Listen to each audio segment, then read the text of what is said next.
Olá pessoal do sétimo ano, nossa aulinha de hoje a gente vai estudar o capítulo 8, o espaço urbano brasileiro. Mas antes da gente começar, vamos ver o que é urbano, a gente já tem uma noção. Zona urbana é o campo ou a cidade? É as cidades. Então a urbanização é o local onde a população fica nas cidades, tá? Então, o centro de Taitinga é a zona rural ou a zona urbana do município? A zona urbana. Então a gente vai estudar hoje sobre isso, mas vamos ver como foi a construção da zona urbana ou da urbana brasileira, da espacialidade urbana brasileira. Mas vamos ver lá. A urbanização é o crescimento da população da cidade em ritmo mais acelerado do que a população rural, como eu acabei de dizer. Contudo, duas coisas devem ser esclarecidas. Não se trata de um processo em que a população da cidade apresenta uma taxa de crescimento vegetativo maior que a população do campo, e sim um crescimento da população urbana a partir da transferência da população rural para as cidades. É o que a gente viu vocês viram quando a gente fez o trabalho sobre a música Triste Partida de Luiz Gonzaga. As pessoas abandonando o campo para as cidades por causa do êxodo rural, que a gente vai falar daqui um pouco, né? E não se trata de um crescimento da área da cidade ou crescimento urbano, e sim da concentração de pessoas que passam a viver nelas. Então, quer dizer, a urbanização é quando a população das cidades começa a aumentar. E muitas vezes as cidades não crescem, não tem estrutura para isso. Então, o crescimento urbano ocorre em virtude do crescimento progressivo da população, que passa a viver na cidade. Pois, quanto mais habitantes nas cidades, maiores as necessidades de habitação, educação, saúde, segurança e serviços, como a gente pode ver as imagens nas cidades. O que é isso? De repente vê uma população muito grande morar no centro de Taitinga, mas não tem estrutura para manter aquelas pessoas. Vocês vão estudar isso vendo história ano que vem, quando a gente vai estudando Revolução Industrial, que a população do campo de Londres veio para Londres e não teve mais espaço para todo mundo, tá? E criou um colapso. A gente vai falar aqui também disso, ó. Então vamos falar logo agora. Agora, quais são as causas da urbanização? Pessoal, duas causas principais da urbanização. Primeiro, o processo de industrialização. Tudo começado na Inglaterra a partir da Revolução Industrial, no século XVIII. Como assim, professor? Porque no campo não tinha mais trabalho para as pessoas. Porque as pessoas que trabalhavam criando animais e plantando tiveram suas terras tomadas para a criação de ovelha e plantar algodão. E ficaram sem empregos. Então eles foram para as cidades para procurar emprego nas fábricas. Então uma levada de pessoas saíam da zona rural indo para as cidades, aumentando o processo de urbanização. Tá? Outro motivo, o êxodo rural. As pessoas abandonam sua terra e vão para as cidades atrás de empregos. Por quê? Porque no campo não tem mais. Uma coisa liga a outra aí, ó. Esse é o motivo da industrialização. Fez com que várias pessoas vieram para as cidades. E o êxodo rural? Como a gente já estudou o que é o êxodo rural, vocês fizeram, mais uma vez falo. O trabalho sobre a músicazinha lá de Luiz Gonzaga, que mostra muito bem o êxodo rural. A pessoa indo embora porque não tem condições de sobreviver onde nasceu e se criou. Então, quais são as duas causas da urbanização? A industrialização das cidades, principalmente a partir da primeira revolução industrial, e o êxodo rural. As pessoas abandonam o campo por questões naturais, tá? Da natureza. Não chove mais e não tem como plantar. A urbanização no Brasil. Pessoal, outra coisa que vocês têm que prestar bem atenção nisso aqui, que vai servir para vocês lá na frente. Pessoal, até a década de 50, quando Getúlio... Vou aparecer aqui, mas a câmera foi piscando. Quando Getúlio Vargas assumiu o poder, o Brasil ainda era praticamente um país agrário. Se vocês olharem no gráfico, que também tem no livro de vocês, Em 1940, 69% da população vivia nos campos. E se você olhar em 2010, que é o último censo atual, 16% apenas. Mas tudo começou quando? No governo desses dois presidentes. A partir do governo Getúlio Vargas em 50 e Juscelino Kubitschek continuou. Por quê? Vamos voltar aqui, ó, nesse slide. As causas da urbanização, a industrialização, o êxodo rural. A partir daqui, do governo de ambos, o Brasil deixa de ter uma economia rural e passa a ser industrial. E as pessoas, a cada década que passavam, abandonavam o campo e iam para as cidades. A gente já estudou em outros capítulos a questão das migrações na década de 50, né? A década de 60, 70 e assim sucessivamente. Tá? Mas vamos ver o que está no livro de vocês. Tá? Sair do meio aqui para ficar melhor. No Brasil, o processo de urbanização começou a acontecer com a velocidade a partir de 1950, ó, com a industrialização que se instalou nas cidades. A concentração de terras rurais nas mãos de poucas pessoas e a modernização das atividades no campo, como a agricultura e a pecuária, foram fatores que mais contribuíram para o aceleramento do processo de urbanização, como eu já acabei de dizer. Tá? O que acontece? O êxodo rural, por exemplo, acabei de ler ali, ó, a industrialização ou a modernização das atividades do campo. Como, por exemplo, não precisava ninguém mais para tirar leite de uma vaca, porque chegou aquelas máquinas que tiram leite só. E o que foi que aconteceu com aquele cidadão que trabalhava tirando leite? Foi demitido, então ele teve que ir para onde? Abandonar o campo e ir para as cidades. Tá? Então aí, o processo de urbanização no Brasil começou a partir da década de 50. Tá? Professor, mas ainda tem a relação campo-cidade? Tem, pessoal. Na aula passada eu expliquei para vocês os produtos primários, secundários e terciários. De onde é que vem os produtos primários? Ainda vem do campo. O leite vem para onde? Você cria vaca na cidade? Não. Então, a cidade e o campo ainda tem uma relação. Uma depende da outra. Tá? Mas vamos ver o que o livro diz aí, que eu vou estar explicando daqui a pouco, mais um pouco. Com a urbanização, as cidades assumiram o controle da especialidade e passam a apresentar uma importância muito grande para as sociedades. Dessa forma, as zonas urbanas tornaram-se centros de produção de bens e materiais, de prestação de serviço e das decisões políticas e econômicas. Então, só aí a gente já viu o segundo e o terceiro setor, né? O secundário e o terciário, mas o primário não.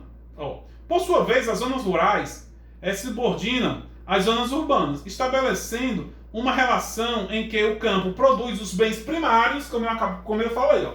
Os bens primários têm que ser no campo, no campo. Porque você vai montar uma fazenda no centro de Taitinga, ali na praça, criar vacas, vaca passando no meio do povo, não dá. Né? Então, o leite, o peixe, o algodão ainda vem do setor primário. Tá? Geralmente, agropecuários que são consumidos nas zonas urbanas, este por sua vez produzem máquinas como tratores, caminhões, além dos serviços como educação, saúde, lazer e bancos financeiros, que estão absorvidos também pela zona rural. Então, essa é a relação. Uma ajuda a outra. Tá? Porque coisas que tem na zona urbana não pode ter na zona rural, e que tem na zona rural não pode ter na zona urbana. Então tá aí a relação de ambas. Tá? Agora vamos ver aqui as redes urbanas. Professor, o que é redes urbanas? Vou explicar agora. Tá, rede urbana é um conjunto de cidades que mantém relações comerciais, industriais, culturais, financeiras e políticas entre si, em escala global, regional e local. Professor, não entendi global, local, regional e local. Por exemplo, uma cidade global que influencia o mundo todo ou só o Brasil? O mundo todo. Uma cidade regional influencia toda a região. E uma cidade local, só aquela localidade. Mas isso eu vou explicar mais um pouco mais na frente. Essas relações são comandadas por uma cidade que dentro do espaço apresenta a maior diversidade de desenvolvimento do setor de serviços. A relação das cidades em uma rede urbana. Essa figurazinha aí também tem no livro de vocês. Tá? Vamos ver, uma metrópole nacional, ela influencia todo o país nacional. Uma metrópole regional influencia na região, por exemplo, região Nordeste.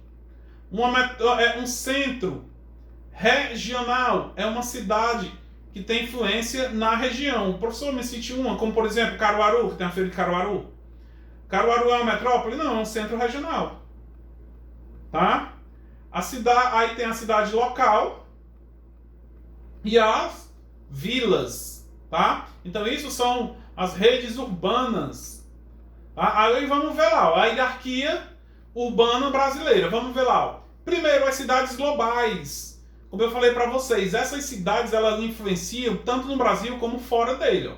A cidade de São Paulo e de Rio de Janeiro são metrópoles globais, ou seja, cidades gigantescas que influenciam todo o território brasileiro e o mundo, que faltou ali. Tanto é que tem a vírgulazinha ali. Tá? Aí vem... Professor, isso aí, né? A bandeira do Rio de Janeiro e de São Paulo. Lembre, a gente está falando de cidades, não estados. Aí vem metrópoles nacionais que influenciam dentro do Brasil. Quais são essas cidades? Ó? Recife, Brasília, Fortaleza, Salvador, Belo Horizonte, Curitiba e Porto Alegre ocupam a posição de metrópoles nacionais, pois influenciam praticamente todo o território nacional. Professor, Fortaleza? Isso mesmo. Fortaleza é a 5ª capital do país inteiro. Ó. Professor, mas ele está em terceiro, mas acima de Recife e Brasília ainda tem Rio de Janeiro e São Paulo. Tá? Contudo, sua área de influência costumam estar restritas ao território nacional e suas relações com a economia internacional geralmente é medida pelas cidades ou pelas metrópoles globais. Então, o que acontece? Como eu já falei nesse instante, ela influencia, essas metrópoles nacionais influenciam o quê? Dentro do país. Não precisa nem você quebrar muita cabeça. Quando você vê assim, ó, quando diz assim, ó, é uma coisa global, é só dentro do Brasil?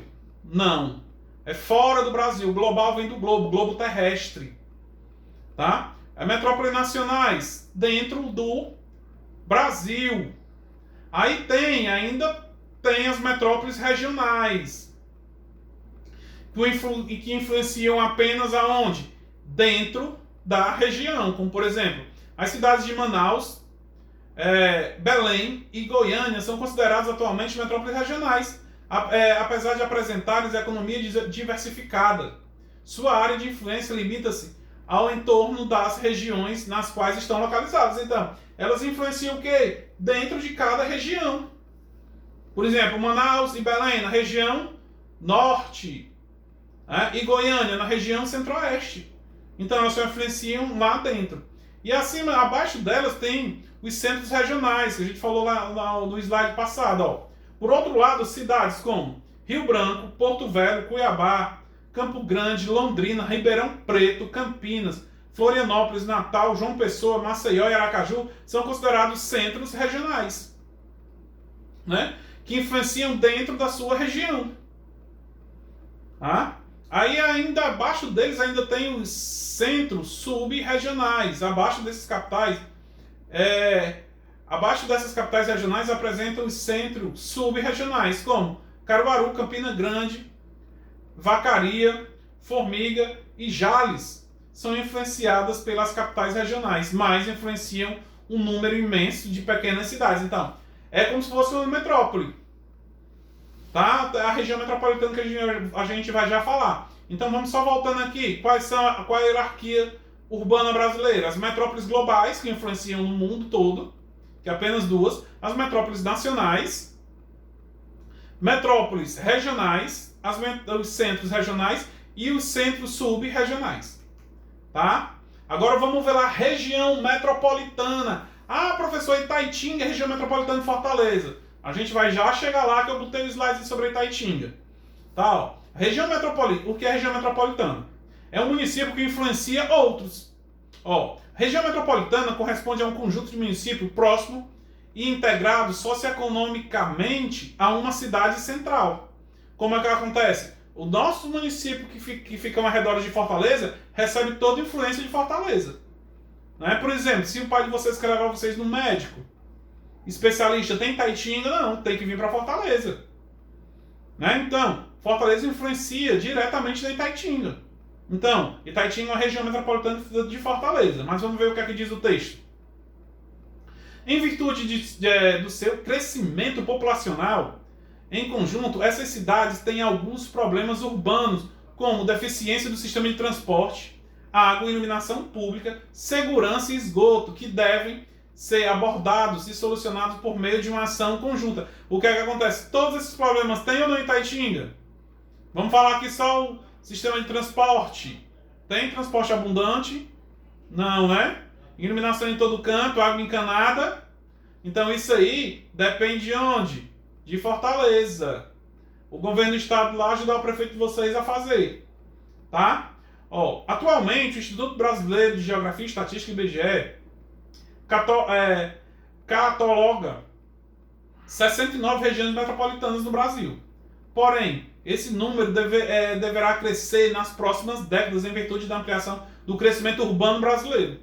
Além dessas regiões, existem as regiões integradas de desenvolvimento econômico, que são definidas como regiões metropolitanas, onde o processo de conurbação ocorreu entre cidades de 2 ou mais estados, como Juazeiro, da Bahia e Petrolina. Professor, não entendi o que é conurbação. Pessoal, aí no livro de vocês tem, é porque eu não botei, mas conurbação é quando duas cidades elas se juntam. Duas cidades se juntam. Como, por exemplo, tem uma rua. Um lado da rua é Fortaleza, o outro lado é Itaitinga, o que é essa conurbação. Por quê? Porque os municípios já se juntaram. Tá? Vamos ver aqui, ó. Pronto. Região metropolitanas do Ceará. Aqui a gente tem, nós temos duas regiões metropolitanas. Vou levantar para mostrar para vocês. Primeiro, a de Fortaleza e a região do Cariri, que tem Juazeiro e Crato como principais. Mas vamos ver aqui quais são as regiões metropolitanas de Fortaleza. Primeiro, Fortaleza, que é a metrópole. Tá? Aí, quais são os municípios arredores de Fortaleza que fazem parte dessa região metropolitana, que juntando todas a região metropolitana dá 3.655.259 habitantes. Um PIB de 4,8 bilhões. Tá? Vamos ver lá quais são os municípios que compõem a região metropolitana de Fortaleza. Maranguape, Caucaia, Aquiraz, Eusébio, São Gonçalo do Amarante, Maracanaú, Itaitinga, o 9 vizinho lá, ó. Itaitinga, Guaiúba, Horizonte, Pacaju, Chorozinho, Pindoretama e Cascavel. Então esses são os municípios que fazem parte da região metropolitana de Fortaleza. E a região metropolitana do Cariri? Vamos lá. Juazeiro do Norte, Crato, Barbalha, Caririaçu, Farias Brito, Jardim, Missão Velha, Nova Olinda e Santana do Cariri. Então, mais uma vez, ó, região metropolitana, daqui Fortaleza. Todos esses municípios, eles dependem alguma coisa de Fortaleza. Ou trabalho, ou educação, saúde. Professor, cite aí pelo menos um de cada. Vamos pegar o exemplo. Universidade tem Itaitinga? Não tem. Tem que pegar o ônibus para vir para Fortaleza. Como eu já falei antes, um médico especialista tem Itaitinga? Não. Pegar o ônibus para ir para Fortaleza. E assim sucessivamente. Então, Fortaleza influencia em todas essas cidades, tá? Vamos lá.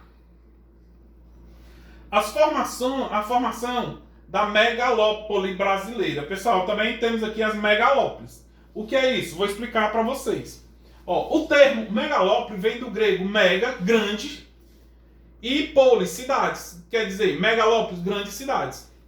Em sentido geográfico, a megalópole é o encontro ou a conurbação de várias metrópoles ou a região metropolitana, formando uma gigantesca e inflamada área urbanizada. Que é isso, pessoal? Então a megalópole é quando duas grandes cidades se juntam e formam um grande aglomerado de metrópoles. Vamos pegar o exemplo aí como está na imagenzinha aí, ó. Está destacado São Paulo e Rio de Janeiro. Então aí são duas megalópolis, porque elas uma influenciam a outra. Acho que vocês já devem ter ouvido falar nas regiões, ou na ponte aérea Rio-São Paulo, onde a pessoa mora em São Paulo e trabalha no Rio, pega um avião, 40 minutos, chega na outra metrópole. Então megalópole vem desse termo, grandes cidades, tá? Vamos lá. Agora vamos ver quais são os problemas urbanos brasileiros. O principal problema é a superlotação das cidades, que as pessoas acabam indo morar nas favelas, nas regiões suburbanas, que não é as favelas ainda, aqui é no subúrbio. Com o intenso processo de urbanização, começaram a surgir diversos problemas de inadequação entre o ritmo acelerado do crescimento urbano e o crescimento das indústrias. O processo de industrialização depende que trouxe pequenas indústrias já acabadas. Não respeitou o traçado das antigas cidades. O que é isso? Quando vieram para as indústrias vieram se instalar nas cidades, eles não quiseram saber se tinha estrutura ou não para se instalar aquela indústria. E de repente não tinha, e as cidades tiveram que se adaptar drasticamente às necessidades das atividades industriais. Como, por exemplo, se uma grande empresa em Taitinga, como é que vai se instalar se não tem estrutura de água, não tem estrutura de luz? A gente sofre aí com problema de... A gente sofreu, já com o problema de energia, que a Coelce não consegue fornecer energia. Imagina se vier uma grande indústria. Por outro lado, a urbanização reproduz a concentração de riquezas, expondo problemas sociais que separam nossa sociedade. De um lado, uma maioria privilegiada, rica e influente. Quer dizer, os ricos, os donos das empresas, moram em locais bons, em bairros nobres. Do outro lado está a massa de pobres, trabalhadores, oriundos do campo e empobrecidos, aquelas pessoas que vieram para as cidades atrás de emprego, que foram jogados para as áreas suburbanas. O que é suburbano? É o local, o subúrbio das capitais. A professora deu um exemplo aí, um subúrbio de Taitinga. O Angorá é subúrbio que não é centro. Eu acho que a Ponta da Serra também se encaixa como subúrbio. Onde é o centro? Do centro onde tem a matriz. Tá? Aí vem os problemas urbanos brasileiros. Olhem aí os ricos onde é que moram. Em condomínios fechados, como vocês estão vendo, aí nas imagens. Condomínio fechado com tudo dentro. Tudo que uma pessoa rica quer, encontra dentro dos condomínios fechados. Desde área de lazer, salões de belezas, academias, playground, tudo isso, os ricos encontram dentro das cidades. Essas cidades não, desses condomínios fechados. Vamos ver o que é que diz aí o texto. Vários problemas se reproduziram dentro da urbanidade. Porém, o mais grave decorre da excessiva valorização dos preços da terra urbana, pois existe uma carência de áreas em face do aumento exorbitante da população. O que é isso? Um pedaço de terra dentro da cidade é muito mais caro do que no campo. Por exemplo, a gente tem, se você for comprar um apartamento na aldeota, é um absurdo de caro em Fortaleza. No litoral nem se fala. Tá? O que foi que fizeram para resolver esse problema? Esse problema desemboca num processo de duplamente cruel. De um lado, desenvolve só uma sociedade em que a maioria rica constrói conjuntos residenciais fechados em torno dos quais despontam residências modernas com salões de belezas, academias, ginásticas, playgrounds, restaurantes, lanchonetes, piscina, etc. Acho que quem foi pro Beach Park já deve ter visto ali aquele condomínio fechado que tem antes daquela ponte.